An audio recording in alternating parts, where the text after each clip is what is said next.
নমস্কার, আজকের নতুন ভিডিওতে আপনাদের সবাইকে স্বাগত।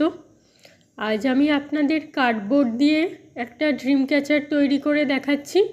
প্রথমে কার্ডবোর্ডকে দুটো রাউন্ড শেপে কেটে নিয়েছি, একটা একটু বড় আর একটা একটু ছোট। তার ভিতরে আমি মান্ডালা আর্ট এঁকে নিয়েছি স্কেচ পেন দিয়ে, পুরোটাই আমি কালো রং দিয়ে করেছি।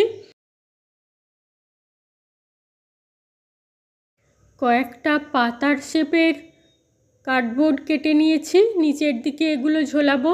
এগুলোতেও কালো রং দিয়ে এঁকে নিয়েছি, আপনারা চাইলে অন্যান্য রং দিয়ে করতে পারেন, তাতে বেশি কালারফুল লাগবে।